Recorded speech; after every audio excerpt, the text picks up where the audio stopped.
നമസ്കാരം. ഇന്ന് ഇതുവരെയുള്ള എല്ലാ വാർത്തകളും സമഗ്രമായി നോക്കാം. ആദ്യം പ്രധാന തലക്കെട്ടുകൾ.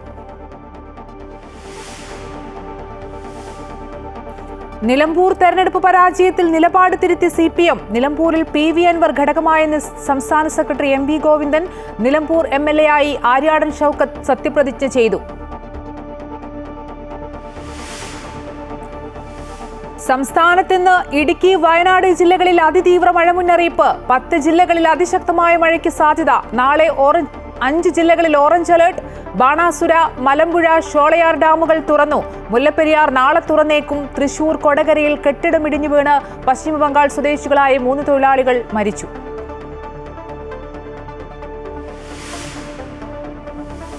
സ്കൂളുകളിലെ സൂംബ ഡാൻസിനെതിരെ മുസ്ലിം സംഘടനാ നേതാക്കൾ. സൂംബ ആഭാസമെന്ന് സമസ്ത നേതാവ് നാസർ ഫൈസി കൂടത്തായി. ആണും പെണ്ണും അല്പവസ്ത്രം ധരിച്ച് തുള്ളുന്നത് പഠിക്കാനുള്ള കുട്ടികളെ സ്കൂളിൽ അയക്കുന്നതെന്ന് വിസ്ഡം ഇസ്ലാമിക് ഓർഗനൈസേഷൻ. കാലത്തിനനുസരിച്ച് മാറി ചിന്തിക്കാൻ എല്ലാവരും തയ്യാറാകണമെന്നും കുട്ടികൾ സന്തോഷത്തോടെ സൂംബ ഏറ്റെടുത്തിട്ടുണ്ടെന്നും മന്ത്രി R. ബിന്ദു.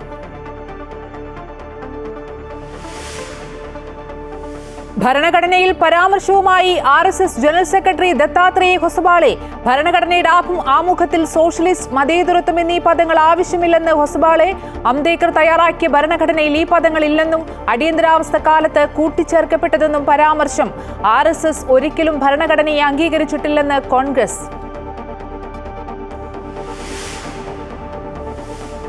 കൊൽക്കത്തയിൽ നിയമവിദ്യാർത്ഥിനി കൂട്ടബലാത്സംഗത്തിനിടയായി 3 പേർ അറസ്റ്റിൽ. ക്രമസമാധാനം തകർന്നുവെന്നും മമതാ ബാനർജിക്ക് മുഖ്യമന്ത്രി കസേരയിൽ ഇരിക്കാൻ യോഗ്യതയില്ലെന്നും പ്രതിപക്ഷം. മദ്രാസ് IITയിൽ വിദ്യാർത്ഥിനിക്ക് നേരെ ലൈംഗികാതിക്രമം. സംഭവം ഇന്നലെ രാത്രി. പ്രതി ക്യാമ്പസിലെ ഫുഡ് കോർട്ട് ജീവനക്കാരൻ. JSK സിനിമാ വിവാദത്തിൽ ഇടപെട്ട് ഹൈക്കോടതി. സമാനമായ പേരുകളിൽ നേരത്തെയും സിനിമകൾ ഉണ്ടായിട്ടുണ്ടെന്നും അന്നൊന്നുമില്ലാത്ത പ്രശ്നം ഇപ്പോൾ എന്തുകൊണ്ടെന്നും കോടതി. വിവാദത്തിൽ തിങ്കളാഴ്ച സെൻസർ ബോർഡ് ആസ്ഥാനത്ത് ഫെഫ്കയുടെ പ്രതിഷേധം. വിശദമായി നോക്കാം. നിലമ്പൂർ ഉപതെരഞ്ഞെടുപ്പ് സംബന്ധിച്ച് വിലയിരുത്തൽ പാർട്ടി കമ്മിറ്റി ചർച്ച ചെയ്ത് അംഗീകരിച്ചുവെന്ന് CPM സംസ്ഥാന സെക്രട്ടറി MV ഗോവിന്ദൻ. കഴിഞ്ഞ തവണത്തെ അപേക്ഷിച്ച വോട്ട് കുറഞ്ഞതായി വിലയിരുത്തി. SDPI വോട്ട് UDFന്റെ പെട്ടിയിലെത്തിയെന്നും BJP LDFനെ പരാജയപ്പെടുത്താൻ UDFന് വോട്ട് ചെയ്തുവെന്നും അദ്ദേഹം ആരോപിച്ചു. ഭരണവിരുദ്ധ വികാരം ഉണ്ടായിട്ടില്ല. ഇടതുപക്ഷ മുന്നണിയുടെ രാഷ്ട്രീയ അടിത്തറ പോറലേൽക്കാതെ നിൽക്കുകയും ശക്തിപ്പെടുകയും ചെയ്തിട്ടുണ്ട്. നിലമ്പൂരിലെ പരാജയം ഉൾക്കൊണ്ട് ആവശ്യമായ തിരുത്തലുകൾ നടത്തുമെന്നും CPM സംസ്ഥാന സെക്രട്ടറി MV ഗോവിന്ദൻ വ്യക്തമാക്കി.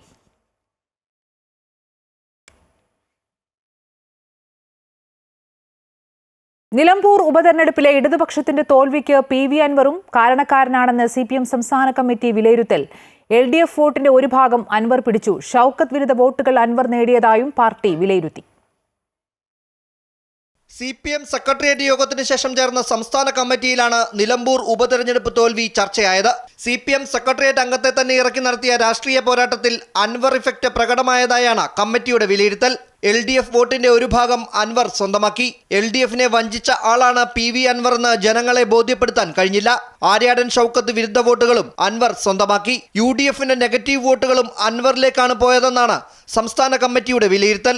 സംസ്ഥാന കമ്മിറ്റിക്ക് മുന്നോടിയായി ചേർന്ന സെക്രട്ടേറിയറ്റ് യോഗത്തിലും അൻവർ സ്വാധീനവും സർക്കാരിനെതിരായ ഭരണവിരുദ്ധ വികാരവും CPM സംസ്ഥാന സെക്രട്ടറി MV ഗോവിന്ദൻ നടത്തിയ CPM RSS സഹകരണ പ്രസ്താവനയും വോട്ടിനെ ബാധിച്ചതായാണ് അഭിപ്രായം ഉയർന്നത്. തെറ്റുതിരുത്തൽ ഉൾപ്പെടെയുള്ളവ ചർച്ച ചെയ്യുന്ന സമിതി വരാൻ പോകുന്ന തദ്ദേശ സ്വയംഭരണ തെരഞ്ഞെടുപ്പിന്റെ പ്രവർത്തനങ്ങളും വിലയിരുത്തി ഇന്ന് സമാപിക്കും. അമൃത ന്യൂസ്, തിരുവനന്തപുരം. നിലമ്പൂർ MLA ആയി ആര്യാടൻ ഷൗക്കത്ത് സത്യപ്രതിജ്ഞ ചെയ്തു. നിയമസഭയിൽ R. ശങ്കരനാരായണൻ തമ്പി ഹാളിൽ നടന്ന ചടങ്ങിൽ ദൈവനാമത്തിലാണ് സത്യപ്രതിജ്ഞ ചെയ്തത്. സ്പീക്കർ AN ഷംസീർ, മുഖ്യമന്ത്രി പിണറായി വിജയൻ, പ്രതിപക്ഷ നേതാവ് VD സതീശൻ, പാർലമെന്ററി കാര്യമന്ത്രി MP രാജേഷ്, മന്ത്രി K. രാജൻ തുടങ്ങിയവരുടെ സാന്നിധ്യത്തിലായിരുന്നു സത്യപ്രതിജ്ഞ. ഭരണ പ്രതിപക്ഷ നിരയിലെ നേതാക്കൾ ഷൗക്കത്തിന് ആശംസകൾ നേർന്നു. തന്റെ പിതാവിന്റെ പാത പിന്തുടരുമെന്ന് സത്യപ്രതിജ്ഞയ്ക്ക് ശേഷം ഷൗക്കത്ത് പ്രതികരിച്ചു. ഒരംഗമായി തെരഞ്ഞെടുക്കപ്പെട്ടിരുന്നാൽ നിയമം വഴി സ്ഥാപിതമായ ഭാരതത്തിൻ്റെ ഭരണഘടനയോട് ഞാൻ നിർവ്യാജമായ വിശ്വസ്തതയും കൂറും പുലർത്തുമെന്നും ഞാൻ ഭാരതത്തിൻ്റെ പരമാധികാരവും അഖണ്ഡതയും നിലനിർത്തുമെന്നും ഞാൻ ഏറ്റെടുക്കുവാൻ പോകുന്ന കർത്തവ്യം ഞാൻ വിശ്വസ്തയോടുകൂടി നിർവഹിക്കുമെന്നും ദൈവത്തിൻ്റെ നാമത്തിൽ പ്രതിജ്ഞ ചെയ്യുന്നു.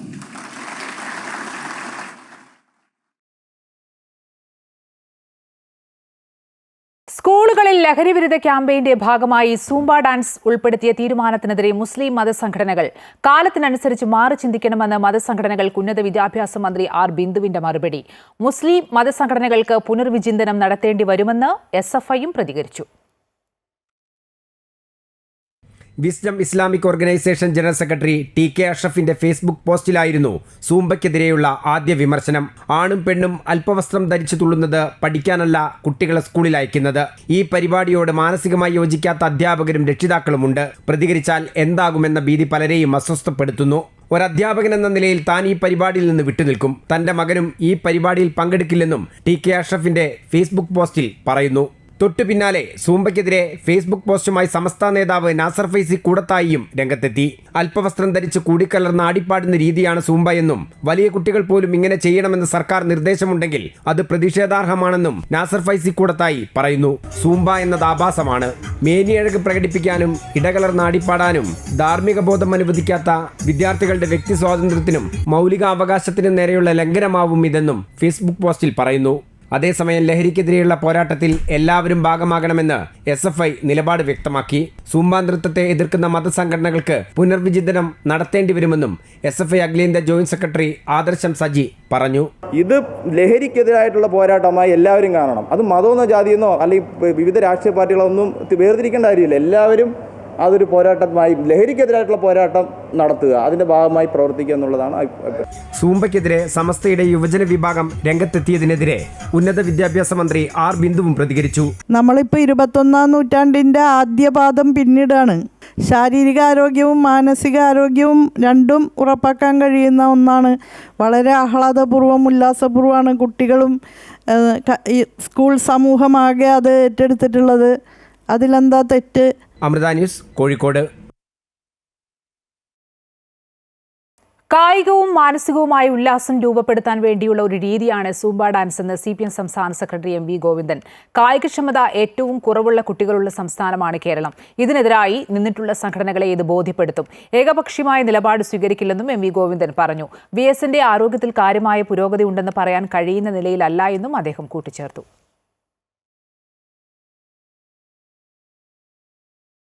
സംസ്ഥാനത്ത് മഴ മുന്നറിയിപ്പിൽ വീണ്ടും മാറ്റം. ഇന്ന് 2 ജില്ലകളിൽ ഓറഞ്ച് അലേർട്ട് പുറപ്പെടുവിച്ചു. അതേസമയം എറണാകുളം, തൃശൂർ, മലപ്പുറം ജില്ലകളിലെ ഓറഞ്ച് അലേർട്ട് പിൻവലിച്ചു.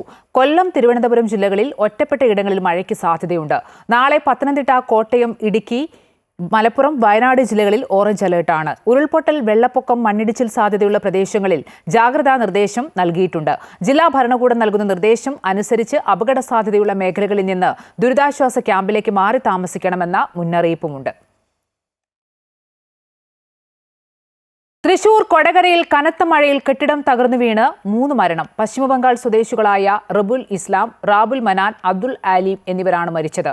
രാവിലെ 6 മണിയോടെയായിരുന്നു അപകടം. കൊടകര പഞ്ചായത്തിന് സമീപത്തെ കാലപ്പഴക്കം ചെന്ന ഇരുനില കെട്ടിടമാണ് തകർന്നു വീണത്. സംഭവ സമയത്ത് കെട്ടിടത്തിൽ 17 അതിഥി തൊഴിലാളികൾ ഉണ്ടായിരുന്നു. കെട്ടിടം വീഴുന്ന ശബ്ദം കേട്ട 14 പേർ പുറത്തേക്കിറങ്ങി ഓടിയതിനാൽ ഇവർ പരിക്കേൽക്കാതെ രക്ഷപ്പെട്ടു. എന്നാൽ റാബുൽ ഇസ്ലാം, റാബുൽ മനാൻ, അബ്ദുൾ ആലിം എന്നിവർ കെട്ടിടാവശിഷ്ടങ്ങൾക്കിടയിൽ കുടുങ്ങുകയായിരുന്നു. രക്ഷപ്പെട്ടവർ നൽകിയ വിവരമനുസരിച്ച് ചാലക്കുടി ഫയർഫോഴ്സും കൊടകര പോലീസും സ്ഥലത്തെത്തി രക്ഷാപ്രവർത്തനം ആരംഭിച്ചു. കെട്ടിടത്തിന്റെ അവശിഷ്ടങ്ങൾ കുന്നുകൂടി കിടക്കുന്നതിനാൽ അവ മാറ്റുക എളുപ്പമല്ലായിരുന്നു. ഒടുവിൽ 2 മണ്ണുമാന്തി യന്ത്രങ്ങൾ എത്തിച്ച് നടത്തിയ തിരച്ചിലാണ് 3 കണ്ടെത്തിയത്. രാത്രി സമയത്താണ് കെട്ടിടം വീണിരുന്നെങ്കിൽ എല്ലാവരും മരണപ്പെട്ടേനെയെന്ന് ദൃക്സാക്ഷികൾ പറയുന്നു. രാത്രിയിലെ സംഭവിച്ചെന്ന് ഇത് ആരും അറിയാൻ പോണില്ല. ഇത് ഇവിടെ 2-3 പേര് പറഞ്ഞത് ഇവിടെ ഒരു 100-110 കൊല്ലം പഴക്കണമെന്നാണ് പറഞ്ഞിരുന്നത്. ശരിക്കും നമുക്ക് അറിയില്ല. ബോഡി എന്ന് പറയാൻ 2 ആൾ ഇവിടെ വെച്ച് തീർന്നു. ഒരാൾ ലൈനിൽ പോയി, ഇത്തിരി ഇതുണ്ടായിരുന്നു, ഒരു അനക്കൊക്കെ ഉണ്ടായിരുന്നു. അപ്പോൾ അവർ CPR കണ്ടാവാനം കൊടുത്ത് നോക്കി ശാന്തി ഹോസ്പിറ്റലിൽ. രക്ഷിക്കാൻ പറ്റില്ല. ഒരു സങ്കടം ഉണ്ട്. എന്ന് വെച്ചാൽ നൈറ്റിലാണ് ഇത് സംഭവിക്കുന്നത് വെച്ചാൽ വൻ ദുരന്തമായിരിക്കും. ഇത് അങ്ങനെ 10-30-25 ആളൊക്കെ ചിലപ്പോൾ ഉണ്ടായിരിക്കാം. കുറച്ച് ആൾക്കാർ ഓടില്ലേ. പിന്നെ പെരുന്നാളിൻ്റെയൊക്കെ കുറച്ചാൾ പെരുന്നാൾ അതിൻ്റെ കുറേ പോവും. മുസ്ലിംസാണ് അധികം ഉള്ള, നല്ല നിസ്കാരമുള്ള. ഇവരുകൊണ്ട് വേറെ അലമ്പോ ഒന്നുമില്ല. നല്ല ആൾക്കാർ, ഇത്രയും നല്ല ആൾക്കാരൊന്നും കണ്ടല്ലോ, അത്ര നല്ല ആൾക്കാർ. അപ്പോൾ അങ്ങനെ ആ പെരുന്നാളിൽ അവർ പോയിട്ട് കുറേ ആൾക്കാരില്ല, അല്ലെങ്കിൽ ഇത് വലിയൊരു ദുരന്തമായാനത്. കെട്ടിടത്തിന്റെ കോൺക്രീറ്റ് പാളിക്കിടയിൽ നിന്നാണ് റാബുൽ ഇസ്ലാം, റാബുൽ മനാൻ എന്നിവരെ കണ്ടെത്തിയത്. ആലിമിനെ സമീപത്തു നിന്നും കണ്ടെത്തി. 3 ആശുപത്രിയിലേക്ക് മാറ്റിയെങ്കിലും മരണപ്പെടുകയായിരുന്നു. അതേസമയം മരിച്ചവരുടെ കുടുംബത്തിന് നഷ്ടപരിഹാരം നൽകുമെന്നും തകർന്ന കെട്ടിടത്തിന്റെ കാലപ്പഴക്കം സംബന്ധിച്ച പരിശോധന നടത്തി നടപടി സ്വീകരിക്കുമെന്നും കളക്ടർ അറിയിച്ചു. അമൃത ന്യൂസ്, തൃശൂർ. തൃശൂർ കൊടകരയിൽ കെട്ടിടം ഇടിഞ്ഞു വീണ് 3 അതിഥി തൊഴിലാളികൾ മരിച്ച സംഭവത്തിൽ വിശദമായ അന്വേഷണം നടത്തി റിപ്പോർട്ട് നൽകാൻ ലേബർ കമ്മീഷണർക്ക് പൊതുവിദ്യാഭ്യാസവും തൊഴിൽ വകുപ്പ് മന്ത്രിയുമായ വി ശിവൻകുട്ടി നിർദ്ദേശം നൽകി. തൊഴിലാളികളുടെ മൃതദേഹം സ്വന്തം നാട്ടിലെത്തിക്കാൻ വേണ്ട നടപടികൾ തൊഴിൽ വകുപ്പ് കൈക്കൊള്ളുമെന്നും അദ്ദേഹം അറിയിച്ചു. എറണാകുളം കോതമംഗലത്തിന് സമീപം വെറ്റിലപ്പാറയിൽ വീട് നിലംപൊത്തി 2 പേർക്ക് പരിക്ക്. ഇന്ന് പുലർച്ചെ 5 മണിയോടെയാണ് സംഭവം. പിണ്ടിമന പഞ്ചായത്തിലെ വെറ്റിലപ്പാറ ദശലക്ഷം കോളനിയിലെ കൃഷ്ണൻകുട്ടി, ഭാര്യ അമ്മിണി എന്നിവർക്കാണ് പരിക്കേറ്റത്. കാലപ്പഴക്കമുള്ള വീട് ശക്തമായ മഴയിൽ തകർന്നു വീഴുകയായിരുന്നു. പരിക്കേറ്റവരെ കളമശ്ശേരി മെഡിക്കൽ കോളേജിലേക്ക് മാറ്റി നാട്ടുകാർ എത്തിയാണ് ഇവരെ പുറത്തെടുത്തത്.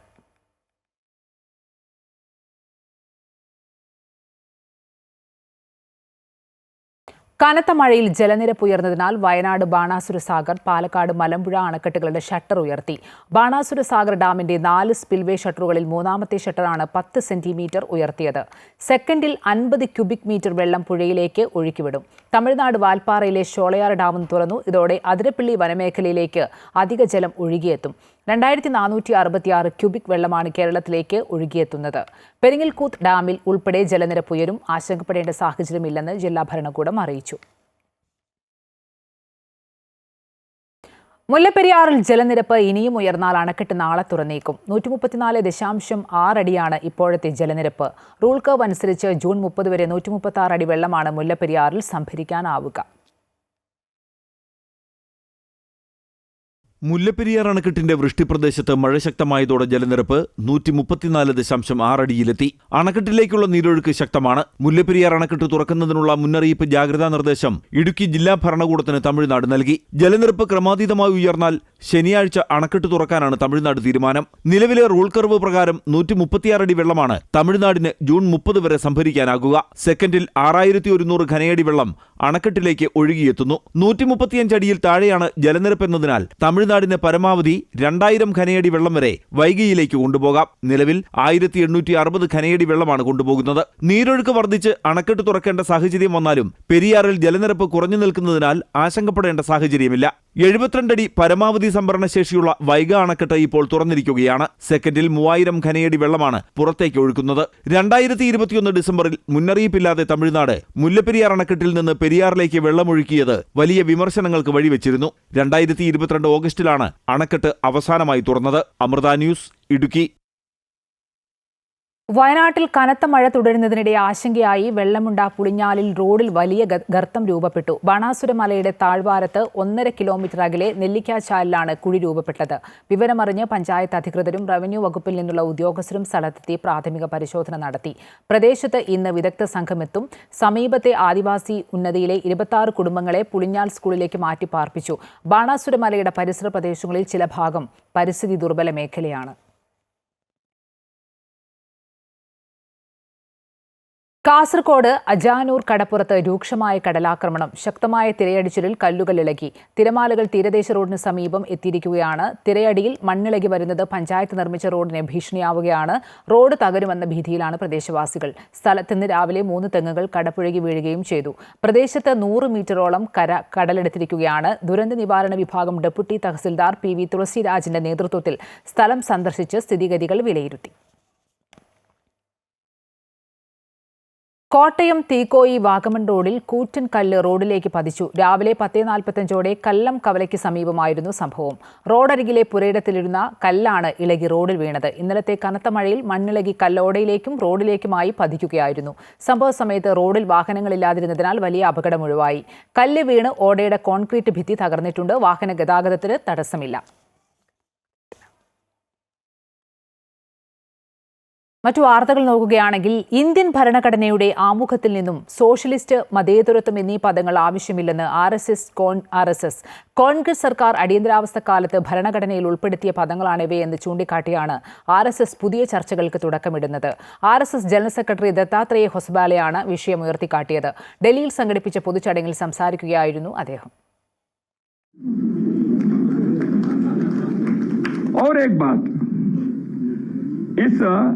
आपातकाल के दौरान भारत के संविधान के प्रस्तावना में, प्रियम्बल में 2 शब्द जोड़े गए हैं। राय साहब, आप इस विषय के बारे में कभी बोलेंगे या लिखे तो मुझे मालूम नहीं है, देखता हूं। വികസിത കേരളം ടീം രൂപീകരിച്ച് പ്രവർത്തനങ്ങൾ മുന്നോട്ട് കൊണ്ടുപോകുമെന്ന് ബി.ജെ.പി. നേതാവ് എം.ടി. രമേശ് ഓഗസ്റ്റ് 15-ന് എല്ലാ വാർഡുകളിലും സ്വാഭിമാന ജാഥകൾ സംഘടിപ്പിക്കും. ജൂലൈ 13-ന് അമിത്ഷാ കേരളം സന്ദർശിക്കും. അന്നേ ദിവസം 60,000 ആളുകൾ പങ്കെടുക്കുന്ന യോഗത്തിൽ അദ്ദേഹം പങ്കെടുക്കും. പുതിയ സംസ്ഥാന കമ്മിറ്റി ഓഫീസും അന്ന് ഉദ്ഘാടനം ചെയ്യും. നിലമ്പൂരിൽ മികച്ച പ്രവർത്തനം പാർട്ടി കാഴ്ചവെച്ചുവെന്നും എം.ടി. രമേശ് തൃശൂരിൽ പറഞ്ഞു. ബി.ജെ.പി. നേതൃയോഗത്തിന് ശേഷം സംസാരിക്കുകയായിരുന്നു അദ്ദേഹം. എല്ലാവർക്കും നമസ്കാരം. തദ്ദേശ ഭരണ സ്ഥാപനങ്ങളിലേക്കുള്ള തെരഞ്ഞെടുപ്പിൻ്റെ തയ്യാറെടുപ്പുകളുടെ ഭാഗമായി പാർട്ടിയുടെ ജില്ലാ അധ്യക്ഷന്മാരുടെയും ജനറൽ സെക്രട്ടറിമാരുടെയും യോഗമായിരുന്നു ഇന്ന് രാവിലെ മുതൽ തൃശ്ശൂരിലെ ജില്ലാ ഓഫീസിൽ നടന്നിട്ടുള്ളത്. സംസ്ഥാന അധ്യക്ഷൻ ശ്രീ രാജീവ് ചന്ദ്രശേഖരയുടെ അധ്യക്ഷതയിൽ ചേർന്ന യോഗത്തിൽ വരുന്ന 127 ദിവസക്കാലത്തെ തയ്യാറെടുപ്പുകളെ സംബന്ധിച്ചാണ് ഏതാണ്ട് നവംബർ മാസം 1-ാം തീയതി വരെ ഉള്ള സംഘടനാപരവും രാഷ്ട്രീയവുമായിട്ടുള്ള തയ്യാറെടുപ്പുകളെക്കുറിച്ചാണ് ഇന്നത്തെ യോഗത്തിൽ ചർച്ച ചെയ്യുകയും തീരുമാനമെടുക്കുകയും ചെയ്തിട്ടുള്ളത്. വികസിത കേരളം എന്ന ഒരു ആശയം ഏറ്റവും താഴത്തെ തലത്തിൽ വരെ എത്തിക്കാനും എല്ലാ വിഭാഗം ജനങ്ങളെക്കൊണ്ടും ആ ആശയം ചർച്ച ചെയ്യിക്കാനും ആവശ്യമായ ഒരു പ്രവർത്തന പദ്ധതിക്കാണ് പാർട്ടി ഇന്ന് നേതൃത്വം രൂപം നൽകിയിട്ടുള്ളത്. കൊൽക്കത്തയിൽ നിയമവിദ്യാർത്ഥിനി കൂട്ടബലാത്സംഗത്തിനിരയായി 3 പേർ അറസ്റ്റിലായിട്ടുണ്ട്. അറസ്റ്റ് ചെയ്ത 2 പേർ കോളേജിലെ വിദ്യാർത്ഥികളും ഒരാൾ പൂർവ്വ വിദ്യാർത്ഥിയുമാണ്. വിദ്യാർത്ഥിനിയുടെ പരാതിയിലാണ് പോലീസ് 3 പേരെ അറസ്റ്റ് ചെയ്തത്. ബുധനാഴ്ചയാണ് സംഭവം നടന്നത്. സംഭവവുമായി ബന്ധപ്പെട്ട് അന്വേഷണം പുരോഗമിക്കുകയാണെന്ന് പോലീസ് അറിയിച്ചു. ക്രമസമാധാനം തകർന്നുവെന്നും മമതാ ബാനർജിക്ക് മുഖ്യമന്ത്രി കസേരയിൽ ഇരിക്കാൻ യോഗ്യതയില്ലെന്നും പ്രതിപക്ഷം ആരോപിച്ചു. സംഭവത്തെ അപലപിച്ച് ബി.ജെ.പിയും രംഗത്തെത്തി.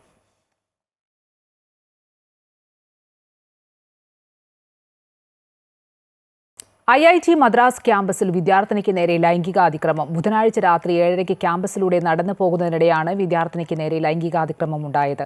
മറ്റൊരു വിദ്യാഭ്യാസ സ്ഥാപനത്തിലെ വിദ്യാർത്ഥിനിയാണ് അക്രമത്തിന് ഇരയായത്. പ്രതിയെ സുരക്ഷാ ജീവനക്കാർ കീഴടക്കി പോലീസിന് കൈമാറി. ക്യാമ്പസിലെ ഫുഡ് കോർട്ട് ജീവനക്കാരൻ മുംബൈ സ്വദേശി റോഷൻ കുമാറാണ് പിടിയിലായത്. സുരക്ഷിത ക്യാമ്പസാണ് ലക്ഷ്യമെന്നും ലൈംഗിക അതിക്രമങ്ങൾ അനുവദിക്കില്ലെന്നും IIT അധികൃതർ വ്യക്തമാക്കി.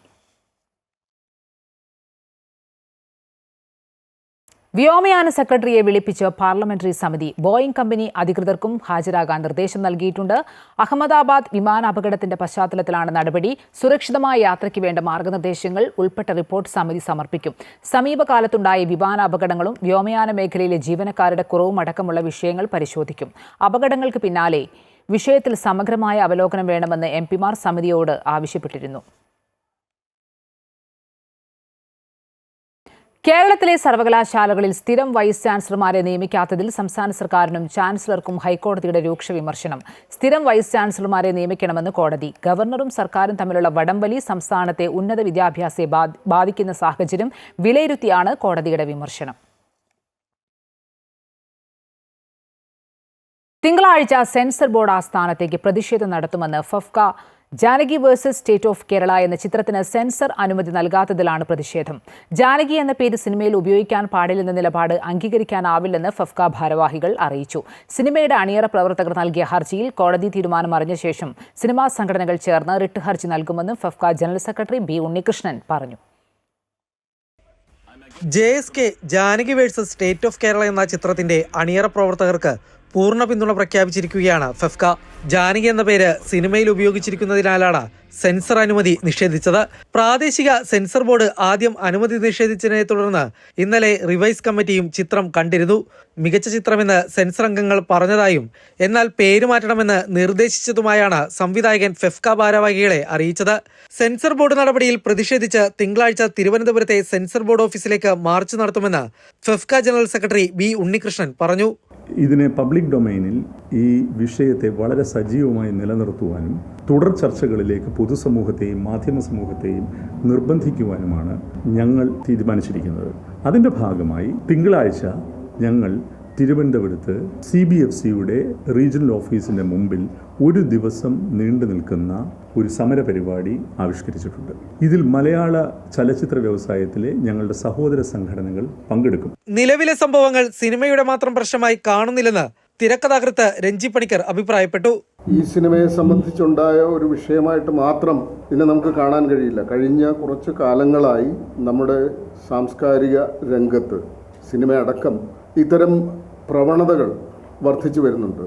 അത് ഏതെങ്കിലും ഒരു രാഷ്ട്രീയ നിലപാടിൻ്റെ ഭാഗമായിട്ട് സംഭവിക്കുന്നു എന്ന് കരുതേണ്ടതില്ല. കാരണം ഇത്തരം CBFC പോലെയുള്ള സ്ഥാപനങ്ങൾ സ്വതന്ത്രമായിട്ട് പുതിയ ഗൈഡ് ലൈനുകൾ, എഴുതപ്പെടാത്തതും അല്ലാത്തതും പുതിയ ഗൈഡ് ലൈനുകൾ സ്വയം തീരുമാനിക്കുകയും അത് നടപ്പാക്കുകയും ചെയ്യുന്നതിൻ്റെ തുടർച്ചയാണ് ഇപ്പോൾ ഈ JSK എന്ന സിനിമയുമായി ബന്ധപ്പെട്ട് സംഭവിച്ചിട്ടുള്ളത്. തിങ്കളാഴ്ച CBFC ഓഫീസിലേക്ക് നടക്കുന്ന പ്രതിഷേധ മാർച്ചിൽ അമ്മയടക്കമുള്ള സിനിമാ സംഘടനകളും പങ്കെടുക്കും. സിനിമയുടെ അണിയറ പ്രവർത്തകർ നൽകിയ ഹർജിയിൽ കോടതി തീരുമാനമറിഞ്ഞ ശേഷം റിട്ട് ഹർജി നൽകുമെന്നും ഫെഫ്ക ഭാരവാഹികൾ അറിയിച്ചു. അമൃത ന്യൂസ്, കൊച്ചി. ഗ്രീക്ക് ദേവതയായ നീതിദേവത എല്ലായിടത്തും ഉണ്ടെങ്കിൽ ഭാരത് മാത ഉണ്ടായാൽ എന്താണ് കുഴപ്പമെന്ന് കേന്ദ്രമന്ത്രി ജോർജ് കുര്യൻ. ഭാരത് മാത കഴിഞ്ഞിട്ടേയുള്ളൂ രാജ്ഭവനും ഭരണാധികാരികളുമെന്നും ജോർജ് കുര്യൻ പറഞ്ഞു. ധൈര്യമുണ്ടെങ്കിൽ ഭാരത് മാതാ കീ ജയ് എന്ന് വിളിക്കുന്നത് നിരോധിക്കാൻ BJP വെല്ലുവിളിക്കുന്നുവെന്നും ജോർജ് കുര്യൻ പറഞ്ഞു. കോൺഗ്രസും CPMും ചേർന്ന് അവർ ഭരിക്കുന്ന സംസ്ഥാനങ്ങളിൽ അത് നടപ്പാക്കണമെന്നും ജോർജ് കുര്യൻ വ്യക്തമാക്കി. നിയമമുണ്ട്, അതായത് നീതി ദേവത ഉണ്ടാകാമെങ്കിൽ, ഗ്രീക്ക് ദേവതയായിട്ടുള്ള നീതി ദേവത ഉണ്ടാകാമെങ്കിൽ എന്തുകൊണ്ട് ഭാരതത്തിന്റെ ഭാരത് മാത ഉണ്ടായിക്കൂടാ? ബ്രിട്ടീഷുകാർക്കെതിരെ മുദ്രാവാക്യം എല്ലാവരും വിളിച്ചില്ലേ? ഭാരത് മാതാ കീ ജയ് എന്ന് വിളിച്ചില്ലേ? അന്ന് ഭരണഘടനയുണ്ടായിരുന്നോ? നിയമം ഉണ്ടായിരുന്നോ? അതിന് ശേഷം വിളിക്കുന്നില്ലേ? അത് നിരോധിക്കും. നിങ്ങൾക്ക് ധൈര്യമുണ്ടെങ്കിൽ നിങ്ങൾ കോൺഗ്രസും കമ്മ്യൂണിസ്റ്റുകാരും CPMും CPI എല്ലാം കൂടി നിങ്ങൾ ഭരിക്കുന്നിടത്ത്, നിങ്ങൾക്ക് അധികാരത്തിലുള്ളിടത്ത് ഭാരത് മാതാ കീ ജയ് എന്ന് വിളിക്കുന്നത് നിങ്ങൾ നിരോധിക്കൂ. ഞങ്ങൾ വെല്ലുവിളിക്കുക. കൊല്ലം കേരളപുരത്ത് MDMAയും കഞ്ചാവുമായി 3 യുവാക്കൾ പിടിയിൽ. പള്ളിമുക്ക് പടയാറ്റിൻകുഴി സ്വദേശികളായ സെയ്ദാലി, മുഹമ്മദ് അനീസ്, ഷാനൂർ എന്നിവരാണ് എക്സൈസിന്റെ പിടിയിലായത്. ഇവരിൽ നിന്നും 52 ഗ്രാം MDMAയും കഞ്ചാവും പിടികൂടി. ഒരാൾ ഓടി രക്ഷപ്പെട്ടു. ഇവർ സഞ്ചരിച്ച 2 കാറുകളും കസ്റ്റഡിയിലെടുത്തിട്ടുണ്ട്. എക്സൈസിന് ലഭിച്ച രഹസ്യവിവരത്തിന്റെ അടിസ്ഥാനത്തിൽ പ്രതികളെ നിരീക്ഷിച്ചു വരികയായിരുന്നു. മുഹമ്മദ് അനീസും കൂട്ടാളിയും ലഹരി വസ്തുക്കൾ കേരളപുരത്ത് വെച്ച് മറ്റൊരു കാറിൽ വന്ന സെയ്ദാലിക്കും ഷാനൂറിനും കൈമാറാൻ ശ്രമിക്കുന്നതിനിടെ എക്സൈസ് സംഘം വാഹനം തടഞ്ഞു. പ്രതികൾ വാഹനത്തിൽ നിന്നും ഇറങ്ങി രക്ഷപ്പെടാൻ നോക്കിയെങ്കിലും എക്സൈസ് സംഘം പിന്തുടർന്ന് പിടികൂടുകയായിരുന്നു. മുഹമ്മദ് അനീസിനൊപ്പം ഉണ്ടായിരുന്ന ആൾ ഓടി രക്ഷപ്പെട്ടു.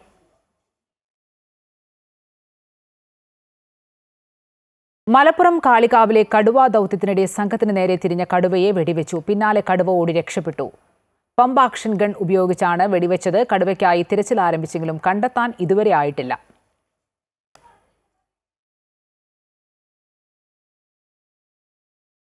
സിറോ മലബാർ സഭ എറണാകുളം അങ്കമാലി അതിരൂപതയിൽ ഞായറാഴ്ചകളിലും മറ്റ് വിശേഷ ദിവസങ്ങളിലും ഒരു കുർബാനയെങ്കിലും ഏകീകൃത രീതിയിൽ അവതരിപ്പിക്കണമെന്ന് നിർദ്ദേശം. സഭാ അധ്യക്ഷൻ major archbishop Mar Raphael Thattil, metropolitan vicar Mar Joseph Pamplany എന്നിവർ പുറത്തിറക്കിയ സർക്കുലറിലാണ് നിർദ്ദേശം. സർക്കുലറിന്റെ അടിസ്ഥാനത്തിൽ പള്ളികളിൽ മറ്റ് കുർബാനകൾ ജനാഭിമുഖമായി അർപ്പിക്കാം. ഞായറാഴ്ച പള്ളികളിൽ സർക്കുലർ വായിക്കും. സീറോ മലബാർ സഭ എറണാകുളം അങ്കമാലി അതിരൂപതയിലെ കുർബാന തർക്കത്തിൽ സമവായത്തിന് വഴിയൊരുക്കുന്നതാണ് പുതിയ നീക്കം.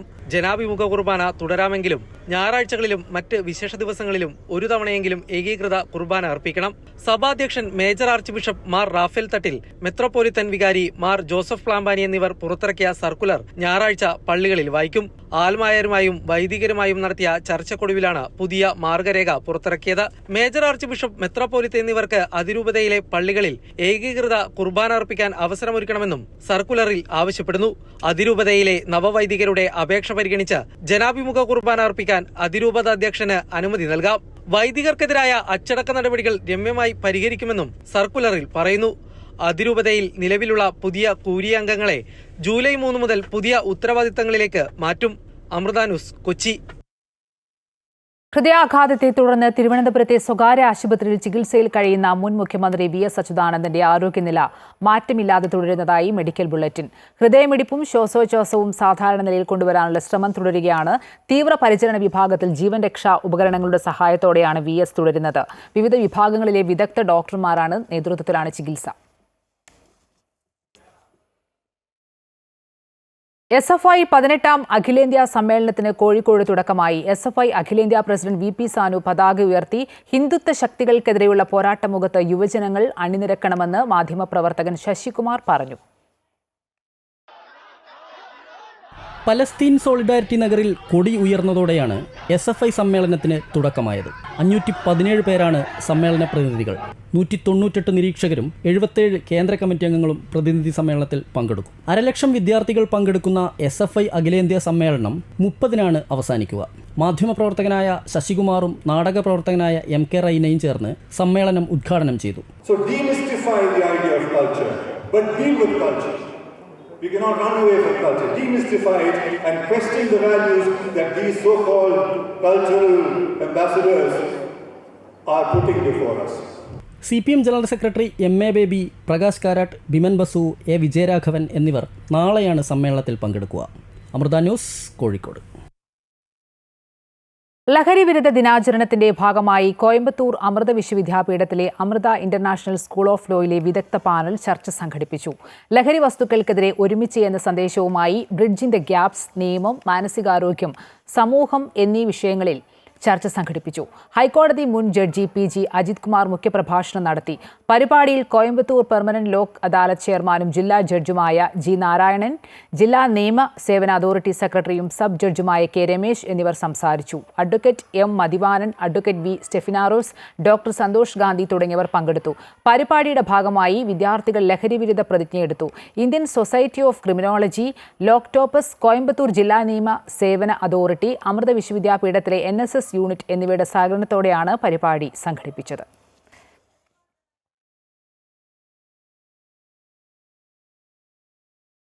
ഇടുക്കി പീരുമേട്ടിൽ വനത്തിനുള്ളിൽ കൊല്ലപ്പെട്ട ആദിവാസി സ്ത്രീ സീതയുടെ മരണത്തിലെ ദുരൂഹത നീക്കണമെന്ന് ആവശ്യപ്പെട്ട് പീരുമേട് DYSP ഓഫീസിലേക്ക് കോൺഗ്രസ് നടത്തിയ മാർച്ചിൽ സംഘർഷം. മാർച്ച് പോലീസ് തടഞ്ഞതോടെയാണ് സംഘർഷമുണ്ടായത്. നേതാക്കൾ ഇടപെട്ട് പ്രവർത്തകരെ പിന്തിരിപ്പിക്കുകയായിരുന്നു. സീതയുടെ മരണം കാട്ടാനാക്രമണത്തിലല്ലെന്ന് പോസ്റ്റ്മോർട്ടം ചെയ്ത ഡോക്ടർ പറഞ്ഞിരുന്നു. എന്നാൽ സംഭവം നടന്ന് 2 ആഴ്ചയായിട്ടും പോസ്റ്റ്മോർട്ടം റിപ്പോർട്ട് പോലീസിന് കൈമാറിയിട്ടില്ല. ഇതേ തുടർന്നാണ് കോൺഗ്രസ് പീരുമേട് ബ്ലോക്ക് കമ്മിറ്റിയുടെ നേതൃത്വത്തിൽ DYSP ഓഫീസിലേക്ക് മാർച്ച് നടത്തിയത്.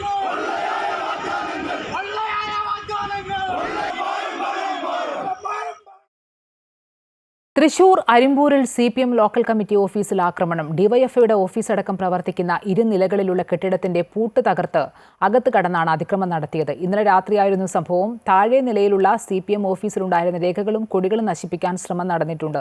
രജിസ്റ്റർ ബുക്ക് നശിപ്പിച്ചു. എല്ലാ സാധനങ്ങളും വലിച്ചുവാരി എറിഞ്ഞ നിലയിലാണ്. വിവരമറിഞ്ഞ CPM Arimpur local committee secretary Gopidasan master, Kunnathangadi local committee secretary K Rakesh തുടങ്ങിയവരുടെ നേതൃത്വത്തിൽ പ്രവർത്തകർ സ്ഥലത്തെത്തി. സംഭവത്തിൽ പ്രവർത്തകർ അന്തിക്കാട് പോലീസിൽ പരാതി നൽകിയിട്ടുണ്ട്. തിരുവനന്തപുരത്തെ വ്യാജമാല മോഷണ പരാതിയിൽ പരാതിക്കാരിക്കെതിരെ കേസെടുക്കാൻ SC/ST കമ്മീഷൻ ഉത്തരവ്. പരാതിക്കാരി ഓമന ഡാനിയലിനെതിരെ കേസെടുക്കാനാണ് ഉത്തരവ്. ദളിത് ശ്രീ ബിന്ദുവിന് പോലീസ് സ്റ്റേഷനിൽ പീഡനമേറ്റ കേസിലാണ് നടപടി. ബിന്ദു സ്വർണ്ണമാല മോഷ്ടിച്ചെന്ന് പരാതി നൽകിയത് ഓമനയാണ്. പിന്നീട് ഓമനയുടെ വീട്ടിൽ നിന്ന് തന്നെ മാല കണ്ടെത്തുകയായിരുന്നു. ഓമന ഡാനിയലിന്റെ പരാതിയിൽ ബിന്ദുവിനെ 20 മണിക്കൂറോളം പേരൂർക്കട സ്റ്റേഷനിൽ മാനസികമായി പീഡിപ്പിച്ചെന്നാണ് പരാതി. ശക്തമായ മഴയ്ക്കൊപ്പം കനത്ത കാറ്റും ഇടുക്കിയിൽ വൻ നാശം വിതയ്ക്കുന്നു. ഉടുമ്പൻചോല ചെമ്മണ്ണാറിൽ ഏക്കർ കണക്കിന് ഏലം കൃഷി കാറ്റിൽ നശിച്ചു. കൃഷി വ്യാപകമായി നശിക്കുമ്പോഴും സർക്കാരും സ്പൈസസ് ബോർഡും തിരിഞ്ഞു നോക്കുന്നില്ലെന്നാണ് കർഷകരുടെ പരാതി. ഈ കഴിഞ്ഞ കാറ്റത്ത് ഒടിഞ്ഞു പോയതാണ്. ഇതിനകത്തുണ്ടായിരുന്ന ഏറിയ ഭാഗം ചെടിയും ഒടിഞ്ഞ് തകിടുപൊടിയായി പോയി. ഇതിന് ഒരു സഹായവും ഒരു ഭാഗത്തുനിന്നും കിട്ടുന്നില്ല. സർക്കാരിൻ്റെ ഭാഗത്തുനിന്നുമില്ല, സ്പൈസസ് ബോർഡിൻ്റെ ഭാഗത്തുനിന്നുമില്ല, ഒരിടത്തുനിന്നുമില്ല. ഇത് പോയത് ഇനി അതൊന്ന് റീസെറ്റ് ചെയ്ത് അല്ലെങ്കിൽ റീപ്ലാന്റ് ചെയ്ത് കൊണ്ടുവരണമെങ്കിൽ ഒത്തിരി പൈസ മുടക്കാവും. അതിനുള്ള പൈസയൊന്നും ഞങ്ങളുടെ കയ്യിലില്ല. കഴിഞ്ഞ ഏതാനും ദിവസമായി കനത്ത മഴയ്ക്കൊപ്പം ശക്തമായ കാറ്റും ഇടുക്കിയുടെ മലയോര മേഖലയിൽ ആഞ്ഞു വീശുന്നു. കാറ്റിൽ ഏലച്ചെടികൾ വ്യാപകമായി നശിച്ചു. ഇത്തവണ മികച്ച രീതിയിൽ വിളവ് ലഭിച്ചിരുന്ന ഏലച്ചെടികൾ നശിച്ചതോടെ കർഷകർ കടബാധ്യതയിലേക്ക് കൂപ്പുകുത്തി. ഏലം പാടെ പോയിരിക്കുകയാണ്. കാറ്റടിച്ച് മുഴുവൻ കൃഷിക്കാർക്ക് ഭയങ്കരമായി നഷ്ടം. ഈ പ്രാവശ്യം നിലവിൽ ഉൽപ്പാദനം കൂടിയിട്ടുണ്ടായിരുന്നു. ഒരു ശകലം വ്യത്യാസം, വില ഇത്തിരി വ്യത്യാസം ഉണ്ടായിരുന്നു. അതുകൊണ്ട് കൃഷിക്കാർക്ക് ഒരു ശകലം ആശ്വാസം എന്ന നിലയിലാണ് നിന്നിരുന്നത്. പക്ഷേ ഇപ്പോൾ ഈ കാലാവസ്ഥ മോശമായി കാറ്റടിച്ചതുകൊണ്ട് കൃഷിക്കാർക്ക്, ഇടുക്കി ജില്ലയിലെ കൃഷിക്കാർക്ക് അല്ലെങ്കിൽ ഉടുമ്പൻചോല താലൂക്കിലെ കൃഷിക്കാർക്ക് വളരെ നാശനഷ്ടമാണ് ഇപ്പോൾ നിലവിലുണ്ടാക്കി. കൃഷി മുമ്പോട്ട് കൊണ്ടുപോകാൻ സർക്കാർ സഹായമില്ലാതെ കഴിയില്ലെന്നാണ് കർഷകർ പറയുന്നത്. പ്രതിസന്ധിയിലായ ഏലം മേഖലയെ സഹായിക്കുന്നതിന് അടിയന്തര നടപടി സ്വീകരിക്കാൻ കേന്ദ്ര സർക്കാരും സ്പൈസസ് ബോർഡും തയ്യാറാകണമെന്നും കർഷകർ ആവശ്യപ്പെടുന്നു. അമൃത ന്യൂസ്, ഇടുക്കി.